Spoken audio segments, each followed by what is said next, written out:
Bonjour à toutes et à tous et bienvenue dans cette session de course à pied pour Anti-Âge Équation. Aujourd'hui, nous allons parler de course à pied pour les débutants et les novices. Et vous allez voir que courir, ce n'est pas forcément donné à tout le monde.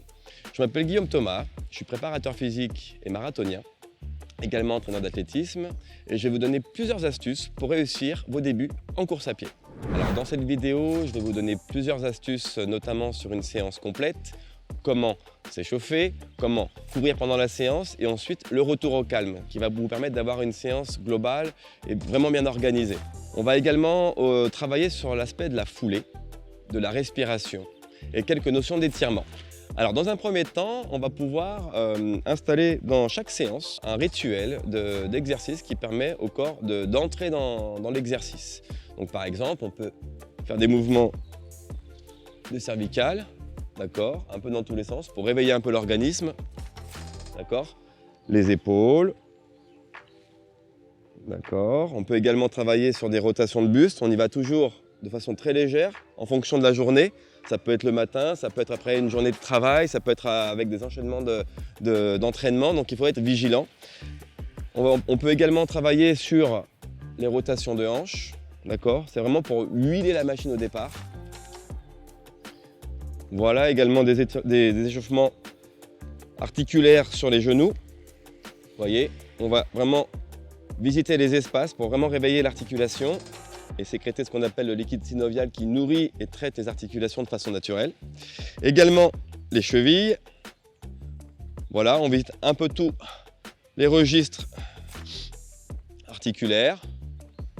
Voilà, ça c'est une petite mise en place de l'entraînement, d'accord, avec une sollicitation du corps dans sa globalité. Ensuite, on va partir dans un échauffement. L'échauffement, il doit être progressif. On ne doit pas rentrer dans l'activité de la course à pied de but en blanc. D'accord ? Il va falloir avoir cette idée de toujours être progressif. On va commencer par exemple par un échauffement de 15 à 20 minutes sur un petit footing ou un petit trot, comme on appelle ça dans le jargon, en étant bien relâché, bien détendu, en ayant toujours bien la bouche ouverte pour respirer. Et ça, c'est important. Respirer la bouche ouverte, c'est primordial en course à pied. On ne peut pas s'amuser à avoir la bouche fermée et respirer avec le nez. Respirer avec le nez, ce sera plutôt pour des pratiques type de sophrologie ou de relaxation, pour vraiment apprendre à respirer avec l'abdomen et se détendre. Concernant le début d'entraînement, en plus de l'échauffement articulaire, n'hésitez pas à faire, si vous en ressentez le besoin, de faire quelques étirements passifs. Les passifs, ça veut dire des maintiens de position, d'accord, en étant bien placé, que ce soit pour les quadriceps ou alors les ischio-jambiers, d'accord, ou autres. Ne pas passer trop de temps dessus, c'est juste pour amener le corps à se réveiller, d'accord, pour ne pas rentrer de but en blanc dans l'exercice avec des raideurs qui seraient là de la journée, de la veille. Voilà, vraiment mettre en condition le corps pour le mettre en place, pour le solliciter pour l'activité qui va arriver.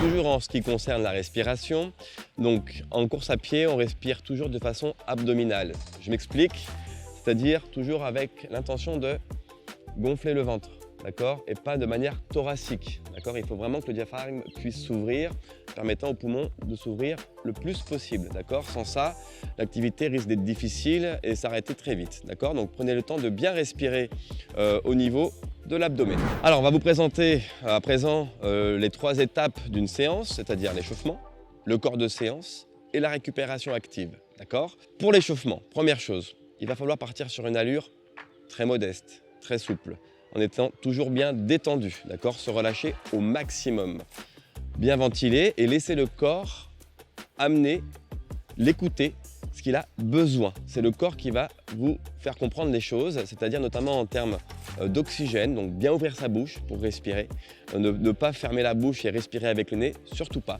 Donc vraiment se détendre, être le plus relâché possible. Il va falloir également faire attention à son placement en course à pied. Comme je dis souvent en course à pied avec mes athlètes, il faut être haut du bas et bas du haut. En course à pied, il ne faut surtout pas s'affaisser sur l'appui. Il va vraiment falloir avoir un dynamisme au niveau des appuis, avoir un gainage primordial et certain au niveau de la chaîne abdominale et un bon maintien du dos, les épaules bien relâchées et un mouvement des bras également mécanique, relâché, avec des doigts relâchés. Le visage et le cou également doivent être détendus, aucune crispation doit être au rendez-vous au cours de l'échauffement. même pendant la séance. Il faut être le plus détendu possible parce que si vous êtes crispé au cours de la séance, le mouvement musculaire de la course à pied sera moins bon, sera moins performant et du coup, vos gains pour la course à pied ne seront pas au rendez-vous. Alors concernant la foulée, il va falloir éviter certaines choses. D'abord, attaquer avec le talon. Attaquer avec le talon, ça va avoir des conséquences assez graves sur l'organisme, des traumatismes au niveau de la cheville, au niveau des genoux, au niveau du dos. D'accord ? Donc vraiment, jamais attaque talon. D'une part pour les traumatismes, comme j'expliquais, mais également sur l'efficacité de la foulée. Évitez également, dans la foulée de course à pied, d'être trop sur la pointe de pied ou trop sur l'avant du pied. Ça va solliciter davantage les mollets, pas bon non plus pour avoir une foulée linéaire et puissante, d'accord ? Donc ce qu'il va vraiment falloir chercher, c'est de travailler sur ce qu'on appelle le médio-pied.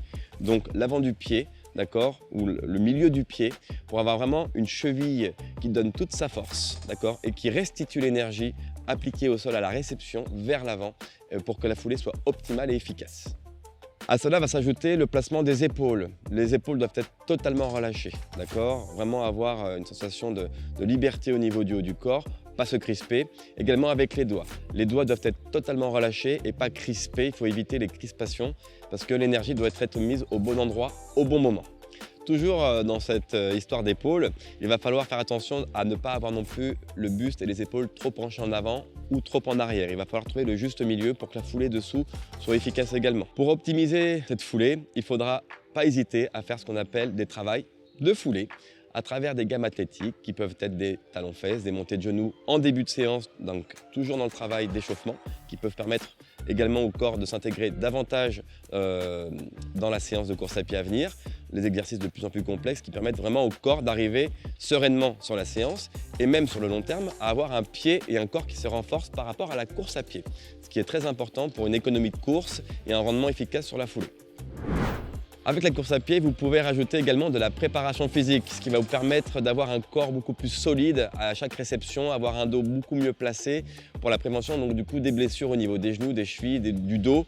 Donc tout ce qui peut être abdominaux, travail de dos, travail de renforcement sur les quadriceps et les mollets va être primordial également pour votre apprentissage. Donc j'espère que ces conseils pour commencer la course à pied vous auront servi. En tout cas, n'hésitez pas à revenir vers nous pour plus d'informations et de conseils.